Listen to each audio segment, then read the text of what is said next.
Guitar design. What's best? Part 2. Next. Continued. Looks like the camera ran out of storage there. So, scale length. Long scale length is going to give you more tension, wider string spacing, more room for the fingers, longer stretch for far notes, slightly sharper attack on the notes, slightly brighter tone, more bending effort for sure. Slightly more fretting effort, not really noticeable difference between like a Fender and a Gibson, like that over there, that over there. Lower action may be possible. Now, shorter scale length is pretty much going to be the opposite. Oh, and less or no neck relief might also be possible with your longer scale lengths. Shorter scale length is going to be more or less the opposite. Less tension, narrower fret spacing, less room for your fingers, but it's less of a stretch for the long notes.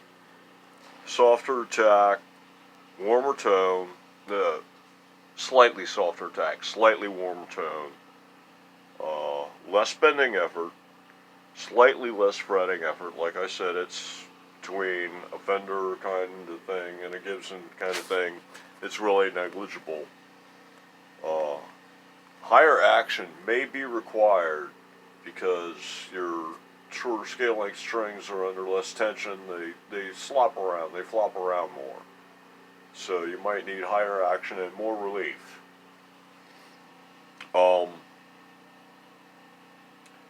So all other things being equal, unless you need something that you don't have to stretch as far or something like that, unless you're not born with God's gift to guitarist hands or something. If you're born with bassist hands, as they say.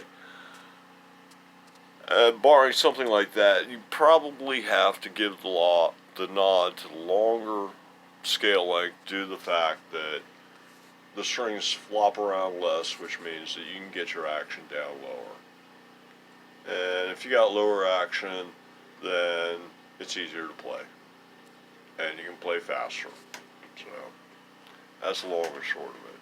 But, 99% of everything in guitars, it's a matter of personal preference, a matter of opinion, that kind of stuff. But, yeah, from just what's overall better, unless you've got issues as a player, so to speak. You're ham-fisted. You're born with bassist hands. You just got a heavy style. You're imprecise. You're sloppy. Whatever. You have short fingers. You have fat fingers. Whatever's going on, man. If you don't have any of those kind of issues, then yeah, longer's better because longer means shorter action. Shorter action, you're going to be able to do better things. So, there you go.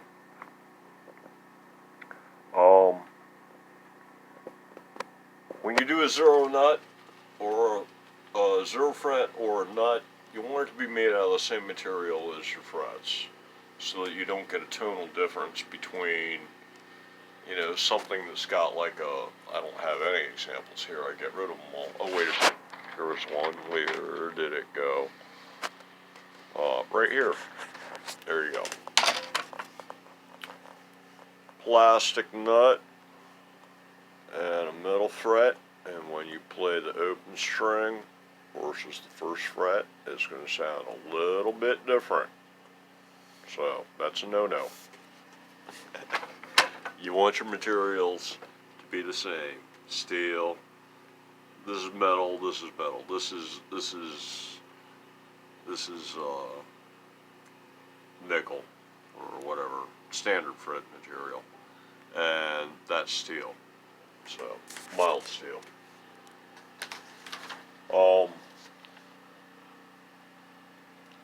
Let's see here.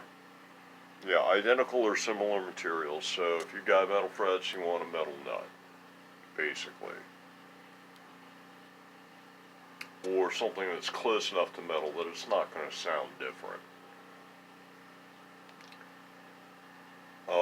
No head designs. When you do a no head design, you want to put some way to hang it up. And this is a major design flaw in almost every no head guitar out there. That's a peg hole type hanger. Where's the X6? Here we go. This one here, the shoulders. I didn't cut the shoulders off of the neck, off the headstock when I did this neck, and turned it into a no head. So yeah, that also will go on a regular guitar hanger like that, kind of a thing, or like this kind of a thing. So yeah, major design flaw there in most no-head guitars designs, and all you got to do is you just make a little bracket like that, and put a hole in it for the truss rod, and a hole in it for, let me see if I can find another example. Wait a sec, X4. Here we go.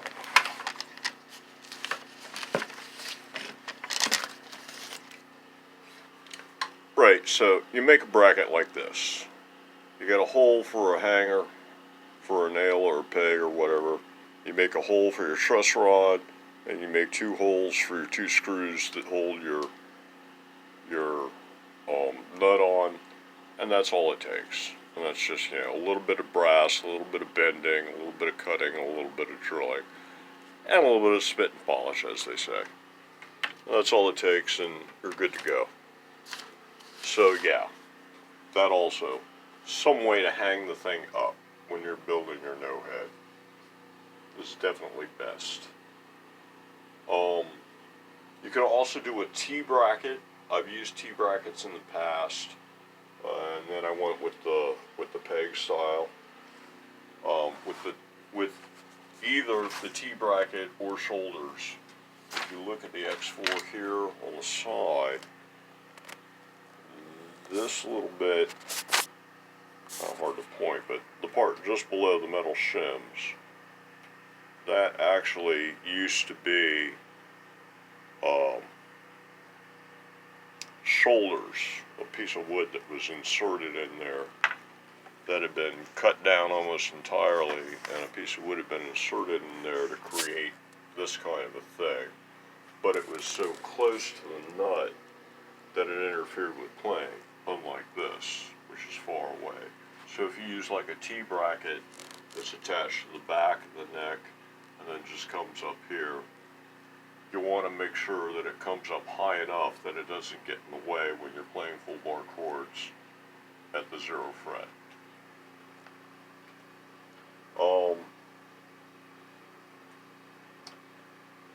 You want your nut slots or your 0 fret at the fret plane. If you're going just above the fret plane, then basically all you're doing is cheating, because once you go to the 1st fret, you're at the fret plane again. So what's the point? You want 0 or minimal relief on your neck. I find that on a Fender scale length guitar running 8s, I can get away with 0 relief, a totally flat fret plane, the nut or nut slots set equal, flat, at the same level as the fret plane, not higher at all. And all I really usually have to do is I just have to raise the bridge enough so that it doesn't buzz on the 24th when I fret at the 23rd, and everything is perfect. And I get incredible action. And I can do that on 9 out of 10 builds, probably. When I was doing the rows here, I was getting just a little bit of buzz in this area here, and had to raise it just a little bit more than was necessary just for there. And that was after going through and leveling the frets. I put the full whammy on the frets on this thing when I did the mods and such. This thing is, I've completed them. The rose is finally finished. Believe it or not, after all this time, I've been working on this guitar a long time to get everything more or less the correct color, more than anything. But this last set of mods, you know, I had to move the bridge and to pick up all kinds of stuff. But anyway, okay, so yeah, minimal relief, zero relief. If you're in a Gibson, short scale length, yeah, you might have to go for some relief. It's life, you know. It's not a shredder. What can you say? That's okay. You know, there's all different kinds of guitars. You look at me. I used to collect cigars, and the guy who owned the shop said I was not a snob because I'd buy Davidoffs at $110 a stick, and I'd also buy Prodies at 50 cents a stick. So, and they're both great cigars. And so, you know, I've got harp guitar, I've got electric 12 string, I've got LTD M2 classic shredder with the Floyd Rose and AMG. I've got 7-string LTD. I've got Gibson hollow body with the Bigsby. I've got, you know, all kinds of stuff. I've got a Telly. Building a classic Strat kind of a thing here now. So, yeah, I'm not a guitar snob, and there's nothing wrong with a Gibson versus, you know, a shredder style guitar. There's different kinds of guitars for different kinds of jobs. And one of the things that I've discovered in guitar design is that you can't build one kind of guitar to do it all. If you want a jazz kind of a thing going on, that's going to be one kind of a guitar. And if you want a shredder kind of thing going on, if you want a jazz arch top sound, you gotta build a jazz arch top. And if you want a shredder, you gotta build a shredder. And if you want a Tilly sound, then you need kind of a Tilly pickup kind of a setup thing going on. And if you want, you know, something else, then you need something else. So, yeah, there's no way, not even with, like, you know, all kinds of pickups and all kinds of like coil tapping and everything. There's no way that you can create all the classic sounds from all the classic guitars in one build. It just cannot be done. It basically boils down to you can't put two different kinds of pickups in the same slot. So, but that's really neither there. Right now we're just talking about necks.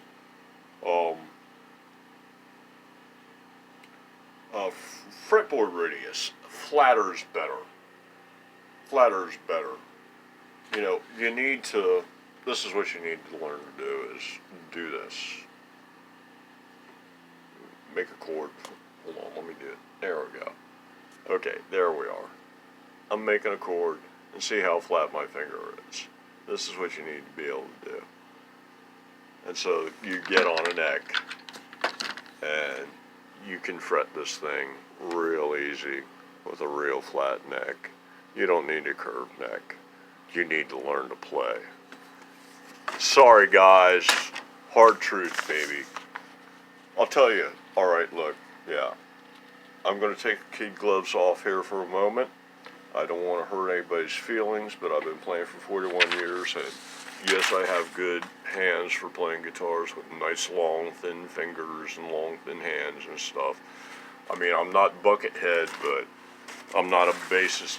I don't have bassist hands either, and a lot of this stuff on guitars, you know, that you see, they're compromises for folks who aren't as blessed. I mean, Jimi Hendrix had a span of 13 keys on the keyboard. I've got a span of 12. So, I'm doing pretty good. Yeah, so things like jumbo frets, scallop scallop boards. These are so folks with those bigger fingers, they can get up under there. You know, I had a buddy back in high school and stuff. He had bassist hands, but he wanted to learn to play. He put me on a $3,500 Gibson, over at Chuck Levin's Guitar Center in D.C. with an Infinity amp, and told me to play some blues for him because I played better than he did. He was thinking of buying the thing, and yeah, so there's reasons for having those things, but unless you need them, they're not best. So, sorry folks. Okay, putting the kid gloves back on. So where are we at here? Locking nuts for Floyd Roses. For the rest of the stuff, rollers. Rollers definitely do not kill sustain. I think this one's got a roller on it. Yeah, there you go. 6-way roller. Yeah, rollers definitely do not kill sustain. Dylan Talks Tone actually ran a test where he was getting some really incredible, like 50% improvements in sustain, but he didn't control for the strings beyond the roller nut. And with a roller nut, you don't have a hard knife edge there that the compression wave bounces back on the string, so it can just fly right over that roller and keep on going here and vibrate that stuff even more probably. So should have put a little bit of foam underneath. If you want to kill this overtone sound, you can put foam underneath both of these. I used to have it on that one, but it really doesn't have overtone or wolf note issues, so it doesn't really need it. And yeah, that'll take care of all that overtone kind of stuff.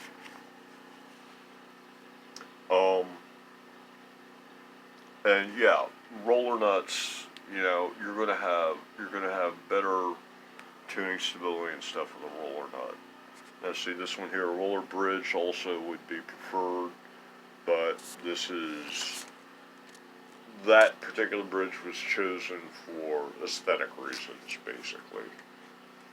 And so yeah, this is not a what's best build. This was a concept build, which meant that it was going to have this kind of tailpiece, it was going to have this kind of bridge, no matter what, and it was going to have that kind of headstock, and it was going to not be a no-head guitar. So yeah, there's basically, you've got two kinds of builds. You've got I'm going to build a Super Strat, or I'm going to build a Telly, or I'm going to build a Steinberg Spirit, or whatever, a Strat, or I'm going to build that's a Steinberg M style, I believe, actually. Or, I'm going to build a Gibson ES335 clone, or that's building a particular existing type or design. And then you've got, I'm going to build something custom. Totally custom. In which case, or, this actually is a design concept too. It was like, it was going to have that kind of headstock, which meant I couldn't go a no head like that, or like, you're starting to pile up here, like that no head, the Steinberger style. So,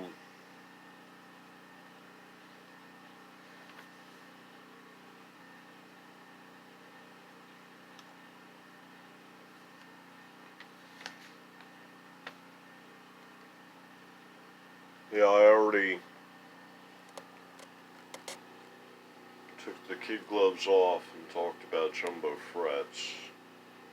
So, yeah, there's, some folks that can help, but they're not really necessary. I mean, the whole idea is, when you're playing the guitar, you're supposed to, where's the finger? Come here, finger. Get into the camera view. You're supposed to press it down until it just touches. You're not supposed to actually ever touch the fretboard itself. If you're touching the fretboard itself, then either you're pressing too hard, or the calluses on the ends of your fingers are not hard enough because you don't practice enough. Yeah, I tend to be rather unsympathetic and unforgiving when it comes to less than perfect, less than the world's greatest guitars type playing. So, take it or shake it. Take it or shake it. Let's see, what else is left?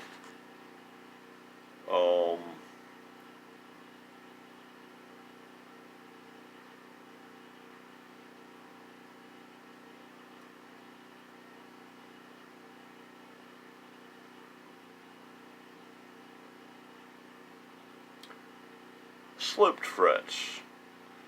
Some folks like to slope the last half dozen or so frets here because it can help with buzz and possibly allow you to lower the action if they're sloped. But the savings in action appears to be really, really minimal. At least on the kind of setups that I'm running. If you're running a shorter scale length, heavier strings, maybe, I don't know. Your mileage may vary. Try it and find out. Tuners, ratio tuners can be nice. You get that nice precise thing going on like you've got with something like this. What else we got? Staggered height tuners, if you need them. They can help if you're dealing with, I don't have one handed. Yeah, if you're dealing with, a fender type headstock, like on a Strat or on a Telly, then you might need it in order. It's a way to deal with brake angle issues. A roller tree is another way to deal with it. So, your choice.